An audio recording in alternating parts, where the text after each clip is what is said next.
in the boundless expanse of the 9 immortal realms, where celestial peaks pierced the heavens and rivers of Qi flowed like veins of the cosmos, one name echoed with reverence: Xiao Wuchen, the Peerless Jade Sovereign.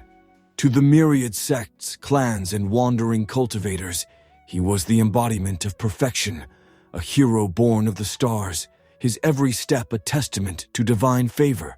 His look was flawless, like jade sculpted by the hands of gods, and his cultivation defied the laws of the mortal and immortal alike. The immortal Emperor realm. For average cultivators, it was something they didn't even dare to dream.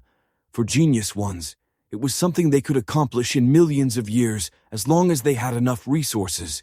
And for those who already had talent, resources, and background, they can achieve this cultivation level in at least 100,000 years. But for Xiao Wuchen, it was a simple thing he achieved in a mere 300 years. He had ascended to the apex of the immortal Emperor realm, a feat that dimmed even the brilliance of so-called monstrous prodigies from ancient families. The tales of his valor were sung across the realms, how he single-handedly slew the abyssal dragon of the nether abyss, how he purged the devil sect of crimson flame with a wave of his hand, and how he bestowed blessings upon the weak, lifting entire mortal kingdoms from ruin. Sect masters bowed, emperors knelt, and the common folk wept in gratitude at the mere mention of his name. To them, Xiao Wuchen was the light that banished darkness, the ideal hero destined to unify the realms under a banner of justice. But the truth is something else. The truth was a shadow cast behind that radiant mask, a shadow known only to a select few. Deep within the floating palace of the Jade Sovereign, a fortress of white marble and shimmering arrays suspended above the sea of eternal stars, Xiao Wuchen reclined on a throne of black lotus jade. His silver robes fluttered faintly, embroidered with threads of starlight, and his long, ink-black hair cascaded like a river of night. However, before him was kneeling a trembling figure, a young man clad in tattered golden robes, his face pale and his eyes wide with terror.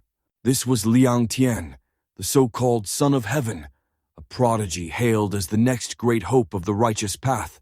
His luck was said to be blessed by the mandate of the cosmos itself, a golden halo of fortune that had carried him through countless trials. "Please, Lord Xiao, spare me. I've done nothing to offend you." Liang Tian's voice quaked as he pressed his forehead to the cold floor. "I've only sought to uphold justice, to protect the weak." Xiao Wuchen's lips curled into a faint, chilling smile. He rose from his throne, his presence suffusing the air with an oppressive weight that made the very space tremble. "Justice? Protection?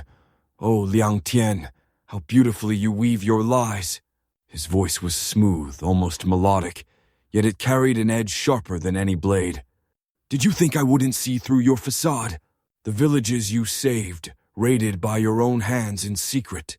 The treasures you recovered, stolen from the innocent you claimed to defend, not to mention the lives you've taken until now, in the name of your so-called justice and righteousness. You're no hero, little rat. You're a parasite cloaked in gold." Liang Tian's protest died in his throat as Xiao Wuchen extended a hand. Tendrils of dark qi, invisible to all but the most perceptive, coiled around the young man's body. A faint golden light began to seep from Liang Tian's chest. His luck, his destiny, the very essence that had propelled him to prominence, leaving no chance for reincarnation. Xiao Wuchen's eyes gleamed with a predatory glint as he drew the golden threads into himself, absorbing them with a soft, satisfied hum. "Another false hero falls," he murmured, watching as Liang Tian's body slumped, lifeless and drained. "How disappointing. I'd hoped for a better hunt." From the shadows of the throne room emerged a figure, a woman of ethereal beauty, her crimson robes flowing like blood against her pale skin. This was Feng Liue, Xiao Wuchen's lover, come official wife, the only one who saw the abyss beneath his saintly veneer and loved him for it. Her lips curved into a smirk as she approached, resting a slender hand on his shoulder. "Another one?" she asked, her voice laced with amusement. "Your insatiable husband. At this rate, the realms will run out of heroes for you to toy with." Xiao Wuchen chuckled, turning to meet her gaze. "Let them run dry. The world is better without these vermin masquerading as saviors. Besides, their luck tastes sweeter than any elixir. I wonder how people like him born with such a strong luck," he said. Feng Liyue laughed softly, her eyes glinting with a mix of adoration and mischief. She alone knew the depths of his nature, how he hunted these self-proclaimed protagonists, not for justice, but for the thrill of shattering their illusions and claiming their fates. To her, his cruelty was art, his hypocrisy a masterpiece. Xiao Wuchen's rise had been meteoric, a phenomenon that baffled even the ancient powers of the immortal realms. Born into the enigmatic Xiao Clan, a family whispered to hold dominion not just over the 9 immortal realms, but also the fabled realms beyond the godly domains, where even immortal emperors and supremes were just but ants. Some common folks worshipped the leaders of the Xiao Clan, while others didn't even dare to say its name. But even among this absolute powerholder clan, Xiao Wuchen's talent was so strong that at the age of 10, he comprehended the law of void. At 50, he forged a physique that rivaled the primordial titans.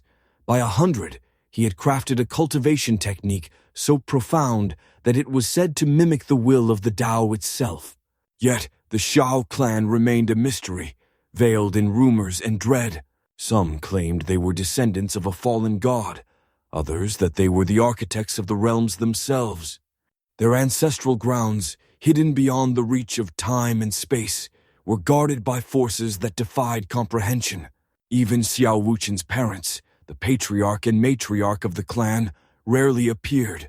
Their presence was felt only as a distant, suffocating pressure that silenced the heavens. As for the rest of the immortal world, the only ones who knew a few things about Xiao Clan's true roots were the very ancestors of the other top-level ancient clans and family. For Xiao Wuchen, hunting these protagonists was more than a hobby. It was something he had to do to become strong and survive in this cruel world.